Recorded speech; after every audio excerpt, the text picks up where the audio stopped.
So the BYD Seal is one of our best of 2024. Joining me to accept the award is Mr. Rajeev Chauhan, Vice President, Electric Vehicle Business for BYD India. Rajeev, congratulations. Thank you so much. So you have decades of experience in the automotive industry, but this is a new challenge in as much as you're setting up a new brand in India, essentially. So what is that journey like and what does it entail? You're right. I mean, it's 3 years. That's what we would say. Yeah. But then we are making strides year after year. I would say that in first year there was just a experiment. We launched a car which was perhaps suited for fleet, and we pushed it there. Yeah. Just trying to find out, how does the market behave? How does the customers behave? The car performance came out to be very, very nice. Quality came out to be very, very nice. And then we became confident. And then was the time of we again spotted an opportunity in the SUV segment. 30, 35 lakhs. So that's where we positioned Auto 3. Yeah. Again, in terms of quality, I think that's what we are getting a great sense from the customers. So number of issues, those niggling issues are not there in these cars. Yeah. And that gave us confidence to, launch a global car, the Seal, for which, we are meeting here today. So the journey has been good. We have launched cars in the segments where perhaps there was an opportunity. So that's how we are treading as of now. So, BYD globally has just overtaken Tesla to become the #1 EV manufacturer in the world. There are 350 registered EV makers in China, and BYD is the only one that's profitable. So what is the secret sauce that has enabled this success? There are a lot of elements to it. Of course, whatever we get to hear and understand, from media as well, that I think China is, of course, behind this. Yeah. They are definitely encouraging this transition of, let's say, ICE cars to EV. So that is, of course, one of the factors. But then comes the capabilities of individual companies in terms of, let's say, how do they position and how do they operate. So the positioning which I think BYD took very, very early was that, let's go in only new energy vehicle. Right. So, they tried to make this as their unique positioning. But then that's not all. There's a whole lot of supply chain elements attached to it. Yeah. And we hear a term called vertical integration. Yeah. So that is, it's no more it's an open secret. Yeah. Yeah. So in a car, virtually thousands of components are needed, be it ICE, be it EV. But then starting from the electronics which is needed, and then the body components, then there are seats. Almost everything is made in-house. Yeah. Yeah. So they have a great cost efficiency, and they definitely, BYD definitely capitalized on it. But then it does also require a lot of bold thinking in terms of, have that research and innovation going on. Yeah. Yeah. So therefore, approximately 100,000 engineers working round the clock. Wow. And I think a very, very unique focus on only one segment, which is NEV. Of course, government supports that, and it supports to every EV company, but vertical integration and a lot of focus on innovation, constant innovation, because you cannot be left behind. Yeah. Tomorrow there's something new coming, right? So these are the few elements which I would say has enabled BYD to really be ahead of many other companies. I think one of your competitive advantages is also the blade batteries. You supply those to Tesla even. The e-Vitara, which has just been showcased internationally, which will be produced in India, you're supplying those to Suzuki for that model as well. There has been a sense that there's the next phase of development in battery technology, in battery chemistry. What does that look like from your perspective, where you already have a leadership position in battery development? Yeah, you're right. You pointed out nicely, actually, I would say. But then it was a result of that, constant drive on developing the new technology. So battery, the blade battery technology definitely came out of that. Okay, a lot of companies and a lot of big companies, everybody is putting a lot of effort. And this is my sense, I would say. Yeah. The present chemistry is going to remain for some more time. most of the manufacturers, as you would know, if we talk a little bit of technical, they have shifted to lithium-ion batteries. Right. And yes, many cars are there.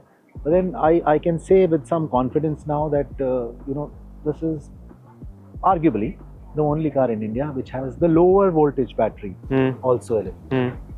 So that is the kind of products that you will see as far as battery technology is concerned. Most of the manufacturers, they are still using the lead acid combination for their engine bay battery. In Seal, you have a LFP battery already, and on newer products. Okay, so that is one development which we foresee on every new car which comes from now. Besides that, the combination of or the chemistry of lithium-ion is going to stay for some more time. Yes, a new chemistry maybe after 5 years down the line would arise, but then there are all these 10 big leaders. They are working on it simultaneously. Who wins the race? Let's see. And if we zoom out a little bit and we talk about the overall EV space, like you said, in China, there's a lot of incentive that's been provided to push that space. There's a sense now internationally in the rest of the world that a lot of the early adopters have already taken the plunge. And unless there are like massive incentives provided, it'll be an uphill challenge to really make that penetration. How do you see it playing out internationally and especially in India? Globally, I think it's a very, very complex thing. I won't be really able to comment on it. As far as India is concerned, and you spoke of a term called early adopters, you're right. We see that typical typical graph of that technology adoption. Right now, with penetration levels of around 2 to 2.5%, we have 4 million cars, and out of that, only 100,000 cars are electric. So that is translating into 2.5%. But then, these are early adopters, and from early adopters to go to the early majority, which is a big chunk, there is a gap which has to be fulfilled. But then, what is happening? What I foresee is that these 100,000s are really, putting a lot of word of mouth. I can say in my company, I think the people who bought BYD cars, there were a lot of reference sales is happening. Right. So I think that is one thing which is about to come. The companies in India have to do a little bit of change in their approach towards reaching out this early majority. That is for sure. But these early adopters, I think they have done their job. From a 2% to next 6, 7, 8% should be happening in couple of years.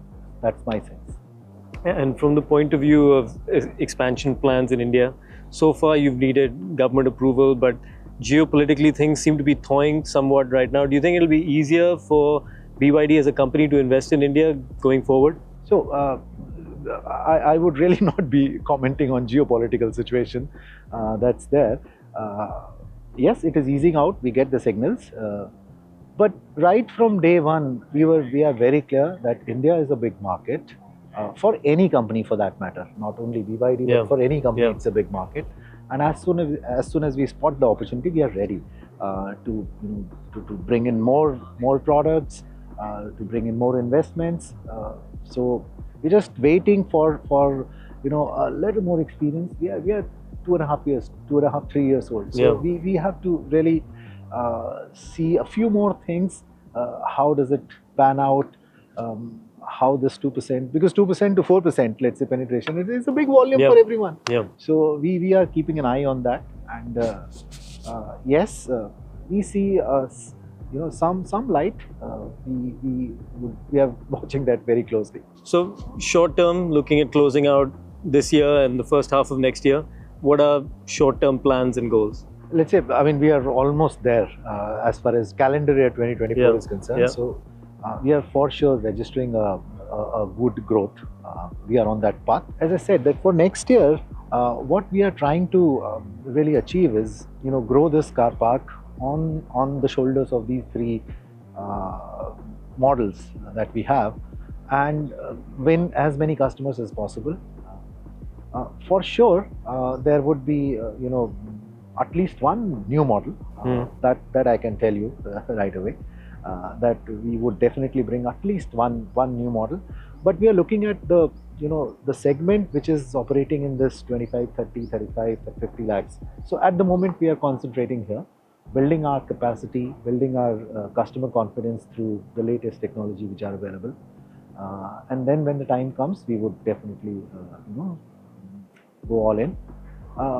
And in that line, we are also trying to build our network in that, so that when the opportunity is there, we can ready. really do it quickly. Yeah. So we have 27, 26, 27 showrooms already available, and then we are trying to take it to, let's say, double of that in next 12 months. So that people are really, I mean, the customers, they know that there is something good on electric. And getting back to the Seal for a second, you said word of mouth is powerful. What is the one feature or in the Seal itself that people are really getting excited about? There are loads. There are, I mean, we get comments on various things, but and I think this is a known one to you. Most of the customers, they are just floored By the performance.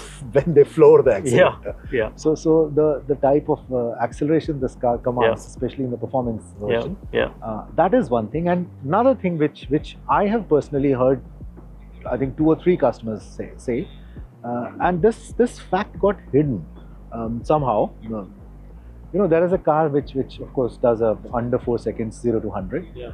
But then there is a next version, premium, which is our highest selling variant. Let's call it. Yeah. It has got a 650 kilometer range, which many customers, I mean 2 or 3 customers, they spoke very high in terms of, okay, guys, you promised 650. It is nearing about that. Yeah. And that's one thing we get to hear from our other 3 customers also. The promised range of, declared range of 500, it's nearly 500. Yeah. It might be anywhere in the range of 450, 460. So that is a great confidence. Unlike some other stories which are here for some other cars, but I think we are very, very confident as far as the battery technology, the synchronization of battery with the whole drivetrain. Right. I think that brings up the range in that. So that is what we keep hearing about Seal as well. Well, thank you very much. Congratulations again on the success of the Seal and the brand, and we look forward to much more. Thank you so much for appreciating. Thank you.